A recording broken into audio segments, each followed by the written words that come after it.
tonight is another episode of this series, so what have we got today?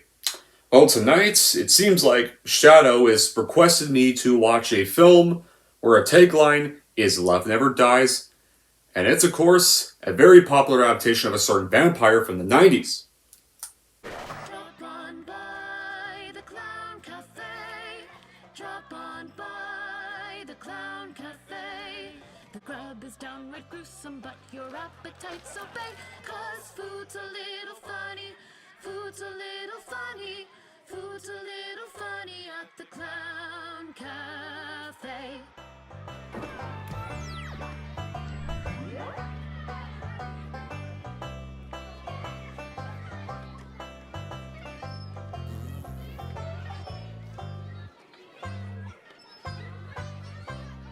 Drop on by the Clown Cafe, your favorite meals on wheels. The menu is disgusting and it's full of special deals.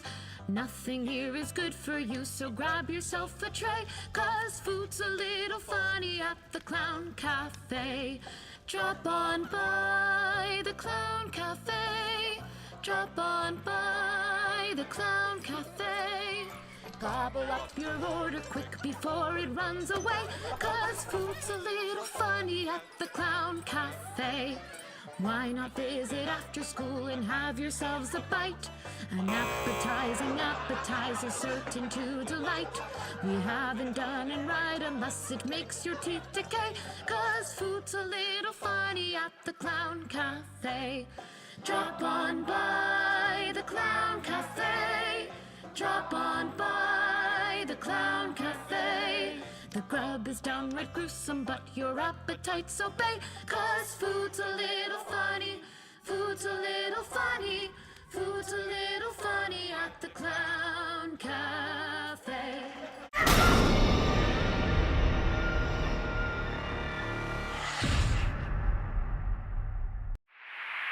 Hey everyone, it's Don G. Corleone here, and I am here with episode 13 of Halloween Horror Movies Season 4, and this episode is going to be for a vampire flick, and it was directed by the director of The Godfather, my favorite movie of all time himself, Francis Ford Coppola. And this is for a film he did after Godfather 3, and this was for a Dracula adaptation. It's the most notorious one of the 90s. And this one was also a request. This one was requested by another YouTube buddy, Shadow. This episode is going to be for 1992's BRAM Stoker'S Dracula. So, what's the plot of this one? This version of Dracula is loosely based on the classic novel by Bram Stoker himself. Young barrister Jonathan Harker is assigned to a gloomy village in the midst of Eastern Europe, where he's captured and imprisoned by the undead vampire Dracula, who travels to London. He's inspired by a photograph of Harker's betrothed, Minna Murray, and in Britain, Dracula begins a reign of seduction and terror, draining the life from Minna's closest friend, Lucy Westerna, and Lucy's friends gather together to try to drive Dracula away. So how was this film made? Well, Ryder initially bought the script from James V. Hart to the attention of Francis Ford Coppola. The director had agreed to meet with her so the two could clean the air after her late withdrawal from The Godfather Part 3. Which caused production delays on that film and led her to believe Coppola disliked her. According to Winona Ryder, she never really thought that he would read it. He was consumed with The Godfather Part 3, and as she was leaving, she often said that if they had a chance, they read the script. Francis Ford Coppola glanced down at it politely, and when he saw the word Dracula, his eyes lit up, because it was one of his favorite stories from camp. And Ryder had also explained that what attached her to the script was the fact that it was an emotional love story, and not really what anyone would think when they think about Dracula. And Minna, like many women in the late 1800s, has a lot of repressed sexuality. Everything about women that era and the way those corsets forced them to move was indicated of repression. The expressed passion was freakish, and Francis Ford Coppola also was attached to the sensual elements of the screenplay and said he wanted portions of the picture to resemble an erotic dream. And in the months leading up to its release, Hollywood insiders who had seen the movie felt Coppola's film was too odd, violent, and strange to succeed at the box office, and dubbed it Bonfire of the Vampires, after the notorious 1990 box office bomb, which was the Bonfire of the Vananites. And Gary Oldman, who was casted as Dracula in this movie, he stated he never considered Count Dracula to be a bucket list role for him. He said the main reason why his younger self agreed to do the role was because it was an opportunity to work with Francis Ford Coppola, who he considered one of the greatest American directors. And that was just enough for him. It was technically also his first big American movie. It was made on a big set with lots of costumes, and for a young actor, it was a tremendous experience. Another reason why Oldman wanted to play Dracula was because apparently he had cross socials at the time to find a certain person. And to him, it was worth playing the role just to say that line. And when it came to casting Jonathan Harker, originally Christian Slater was offered the role, but he turned it down, and it was a decision he later regretted. And when it came to casting Keanu Reeves in the role, Coppola stated that of his casting choice, they tried to get some matinee idol for the part of Jonathan because he isn't such a great part if they were all going to go to the airport, and Keanu was the one that the girls would besiege. And Coppola stated that Reeves worked harder on his accent than most people realized. According to Francis Ford Coppola, he tried too hard and that was the problem. He wanted to do it perfectly, and he tried to do it perfectly, it came off as stilted. And he tried to get him to just relax and not do it so fastidiously, so it wasn't as critical of him. It's because but anyway, after the film, Bram Stoker's Dracula was shot and marketed. Bram Stoker's Dracula would go on to be theatrically released into theaters in the United States on November 13th, 1992, to positive reviews from critics, but there was a problem.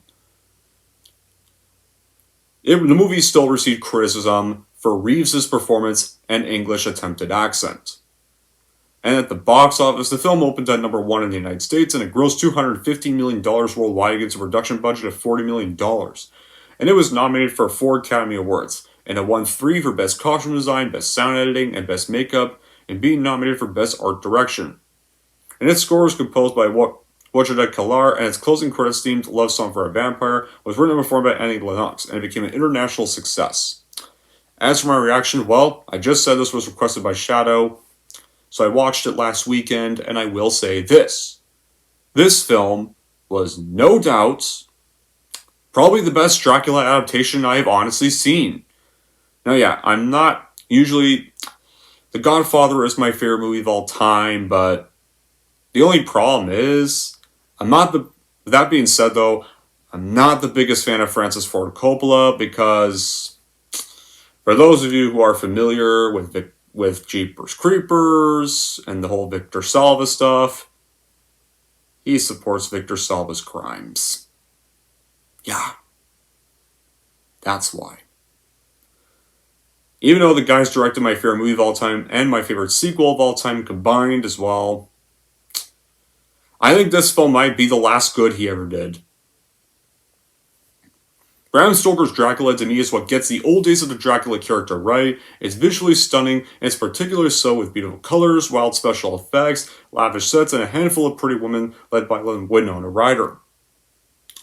It's easily my favorite of the many film adaptations of Stoker's novel, the one I'm most familiar with. And despite its slightly psychedelic visuals, Coppola really captures the essential tensions of the next, and he focuses too much on the Dracula Mina love story. It's still closer to the action of the book than 90% of the film versions available.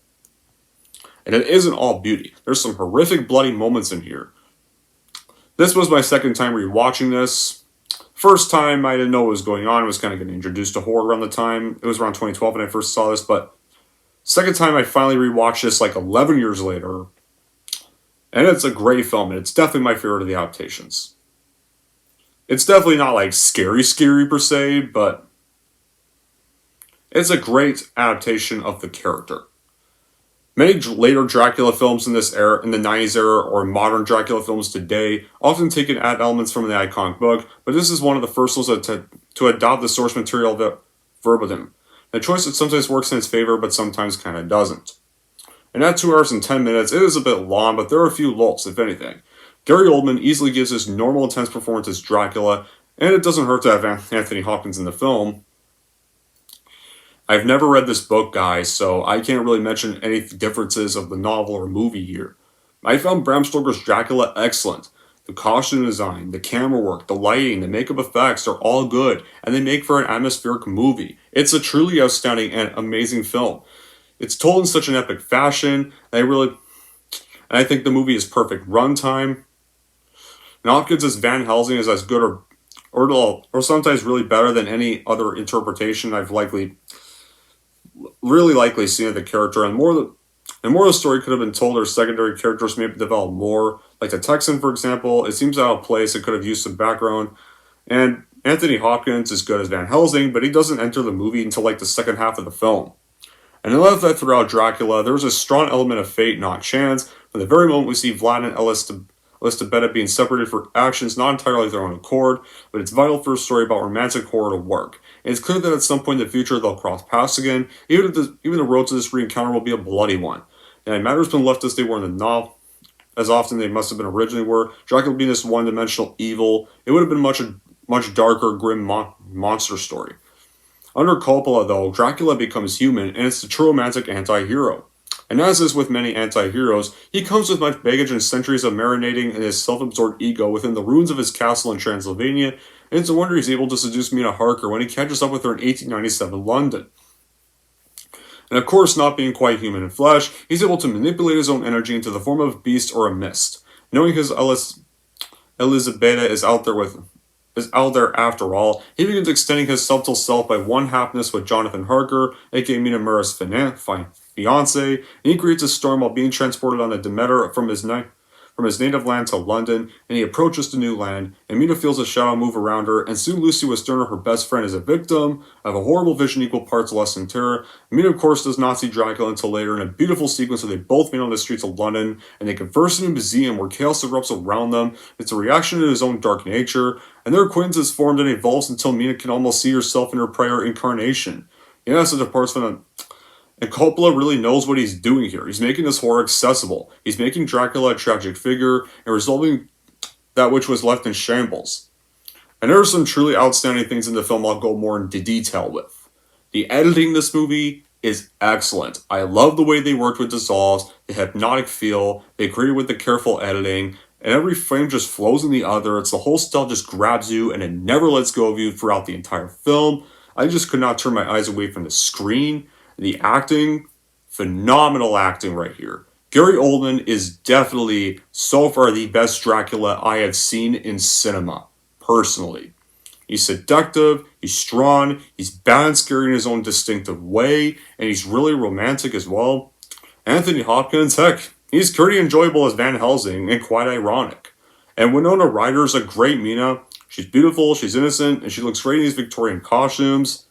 There's also the cinematography of the movie. While the novel apparently is about different types of writing, this is a movie about different styles of filmmaking. We have scenes that evoke the German Expressionist movies, and we have scenes that seem like they were shot with an old 19th century camera. And Coppola uses the iris in or iris out technique, and even uses fast motion and makes the movie look good. The background of this story, too, it's the myth and legend of Count Vlad Dracula, a son of Count Dracul, who was nicknamed Vlad Tepes or Vlad the Impaler. Vlad was, as the film tells us, a warlord in the 15th century who fought the Turks. And according to the myth, he drank the blood of his victims and impaled them. It's a real myth. And is often still believed in Romania, and a lot of the information about Vlad Dracula was later gathered by Irish writer Bram Stoker, who combined it with myths of vampires in his tale of the well-known blood-sucking vampire. Another thing that is real in this film are the pictures in the book Vampire, which definitely read by Van Helsing in this movie, and the pictures you find there are definitely showing a lot of history and often books at school, if you're probably familiar with them. And now, the nature of the plot, maybe I won't really reveal this, but this bloody horror film is definitely also one of the most sad romantic stories ever told on a big screen. Because it's about a man who loses his wife, he cannot rejoin her in another life, and so he turns against anything people in the 15th century believed, and he's punished by God to wander the earth as the undead vampire. He's cursed to be feared and hunted, he needs to drink the blood of man to keep alive. He's Nosferatu, he's Count Dracula, and he lives miserably for about 400 years until he falls in love again. By doing so, we're dragged into this fortune and misery of a creature who lives eternally. He's alive, he's lifeless on the inside, he's rich, gentle, loving, and he must feast on humans, though, to survive. He's damned forever, even though he didn't do a thing wrong. The settings of this great story is late 19th century Europe, which is England and Carpathia.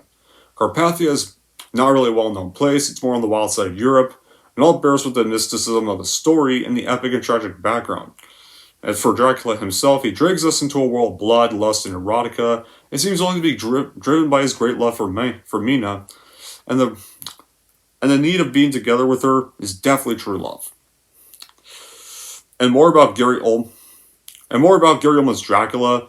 Easily, without a doubt, the best thing about this movie is Oldman's Dracula.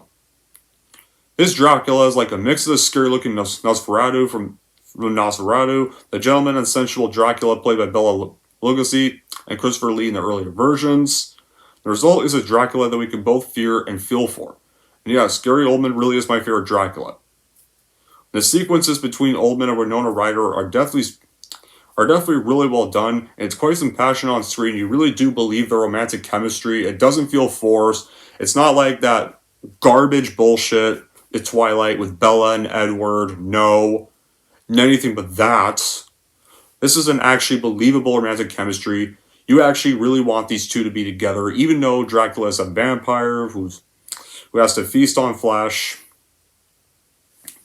Right here, you really believe their chemistry right here, and you really hope they do end up together. And the movie handles all the other characters well. All the classic characters are present, like Van Helsing, Mina, Harker, Renfield. All the characters are really deep and out. It's not really the case in many other Dracula movies, which seem to really only focus on Dracula's character. But that's kind of also a bit of a problem, though. It does focus on too many characters, and it's kind of weird. In the beginning, it does only focus on Harker and Dracula. The second half mainly kind of is just on Mina, and the third half mainly on Van Helsing. It's kind of inconsistent all. And the scene I like the most, and I love the scene, is probably the scene at the castle, and the characters that add to the movie as well. You can't have a movie as creepy as this and have some crappy characters who don't know how to act. That's why I thought the film and characters were thought out and well made. I like the fact that this movie finally uses old Vlad's powers as they're meant to be. Because he definitely can sustain direct sunlight, but it bloody weakens him like the myth which says he can't. While it's obvious that Coppola watched Nosferatu before making the film, Coppola added his own touch. And can't really... Usually, I haven't seen much Dracula films, but I'm sure they probably don't even start with the historical background of Vlad the Impaler in Transylvania. I can't really think of a film director that even captures the Victorian era better than Coppola. And finally, Coppola even read the Bram Stoker book. Reading the source novel doesn't seem to be a popular Hollywood practice. Well, that is unless or someone like maybe Peter Jackson or someone like that. When he did Lord of the Rings. And for those who like the special effects, what I liked here, Dracula was not CGI. He was actually surreal. I wish movies did that as much as possible and camera looked better, more real in Dracula, but it doesn't look necessarily more realistic, but more like Nightmare Dream, which is beautiful here. And more about the chemistry of Oldman and Winona. I don't think I've ever seen much actresses speak with such brilliant accents. I mean, you really believe the guy's Dracula here. And Winona Ryder easily puts on a stunning performance as Mina Murray, and it's probably my third favorite live-action role of hers, behind Stranger Things and Beetlejuice. Right here. Although, I'd probably put this performance as number 1, Beetlejuice's second, and Stranger Things' performance in third place. That's my ranking for the Winona performances in live action I've seen. If I need to watch others, guys, tell me. Her English accent and her sensual portrayal of a mortal in love with a monster was wonderful and unforgettable, and the movie itself is of real quality. Right here, you even got the slightly campy Van Helsing, who's played by Anthony Hopkins, and you got Tom Waits playing this lunatic Renfield very impressively. And while much of Stoker's plot is retained and respected, the film's found portraying Dracula and Mina as star-crossed lovers imposes a tension between the two, not originally intended by Stoker, and often leads to artificially sentimental dialogue and scenarios. And after Dracula imprisons Harker in his castle, he sails to London and courts Mina in scenes completely invented for the movie. And meanwhile, Dracula is attacking Mina's close friend Lucy. There's a serious illness for Dracula visits the actually central part of the novel. And when Lucy's condition worsens, her 3 suitors call upon metaphysical guru Professor Van Helsing, the Obi-Wan Kenobi of the Dracula legend. As Dracula desperately romances Mina, Van Helsing gathers the incredulous gentlemen together in a hunt to vanquish the vampire, and in consequence loves fulfillment. The film's treatment of the source material is better than most, but what really sets this version apart is its artsy cinematography. It's memorizing. The story is told in sort of like this dreamlike kaleidoscope, and transitions that vary from fluid to frenetic. The romantic subplot woves through the entire film sometimes works in this cycle, and when Dracula recounts his past a minute over a glass of acetine, he imagines of his former bride falling to her death are collared in the background, and the one scene conveys the essence of the entire film, and Dracula sees Mina as his last hope for rekindling his lost love. And the finale of the movie, it pays off. Because in the finale of the movie, it's around nighttime, and Van Helsing and Mina are approached by Dracula's brides. Mina succumbs to her chanting and attempts to seduce Van Helsing, but before Mina can feed on his blood, Van Helsing places his commuted wife on her forehead and leaves a mark that shows her transformation. And he surrounds them with a rain of fire to protect them from the brides, that kills the brides the following morning. Then Dracula's carriage arrives at the castle. He's pursued by the hunters, and a fight between the hunters and Romani ensues. Morris is fatally stabbed in the back, and Dracula bursts from his coffin at sunset. He's now appearing as a monstrous bat-like humanoid. Jonathan then slits his throat with a Kirky knife while Morris stabs him in the heart. And Van Helsing and Jonathan allow Mina to retreat with a count. And in the chapel where very much in the very chapel where he renounced God at the beginning of the film, Dracula lays on the floor dying, and he and Mina share a kiss as the candles adorning the chapel light up and the cross repairs itself. Dracula reverts to his younger self and asks Mina to give him peace, and Mina thrusts a knife through his heart as he dies, and the mark on her forehead disappears. Then she decapitates him and gazes up at a fresco of Vlad and Elizabeth ascending to heaven together. They're finally reunited. So I like that the gift forgiven for their crimes they get forgiven for their crimes, they can now be peacefully reunited in the afterlife after 400 years of suffering. And it's a perfect way to end the story. Right here. But with that being said, I can agree with a few bad qualities of Bram Stoker's Dracula, though. And it'd probably be my number one. I do hate to mention this, guys, but I can agree it's probably Keanu Reeves' misperformance. Just his attempts at playing Jonathan Harker are as stiff and underwhelming, and sometimes just kind of, what? Just watching him play Harker kind of made me wonder if the ever-loving Helena Murray seasoned him, but obviously not really his personality, but the character just falls about as flat as a cardboard castle on a rainy day. But I'm going to be honest with this one, guys. I think this one was likely the studio's fault. I don't think any of the studio executives should have likely realized that maybe this role just wasn't really made for Reeves. Maybe he was just the wrong actor for this role. They should have got an actually British actor to play the character. As anyone who was actually from Britain could have probably did it better. It's kind of like Columbia Pictures and Francis Ford Coppola was like, well, maybe we need a Gen Z actor that's really popular in this era. And they looked at all of Keanu Reeves' success with Bill and Ted 2, Speed. No, Speed was after this. I mean, with Bill and Ted, and Keanu was getting popular because of those two movies. Like, hey, let's cast this guy. This will attract more crowds of the Bill and Ted era. Maybe this will get Keanu even more roles. Well, Keanu did get more roles. They're definitely right about that. But they clearly just cast him in this because they wanted the Bill and Ted crowd to go watch this. Because once they would have found out it said Keanu Reeves' name, that would probably interest them into giving this movie a chance. Not smart. No. That's a horrible idea. This role was just not made for Reeves. That's all I'm going to say. And there's a bit of a problem with the narrative. And the problem with the narrative in Bram Stoker's Dracula is it kind of spends too much time on a somewhat standard love story. Winona Ryder's character is perfectly written and her arc works perfectly, but at a certain point, the erotic love scenes just carry on so much weight. I was kind of far more interested at times in Dracula's point of view, and I simply just wanted to spend more time in Dracula's castle most of the film.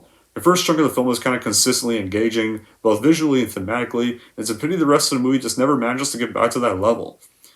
I don't really have much of a real problem with the love story, but like the rest of the film, it's well written, crafted, and acted, and the Dracula point of view as well as Van Helsing's vampire hunt were both more interesting storylines than the conventional love story, and I wish they would have got more screen time in comparison.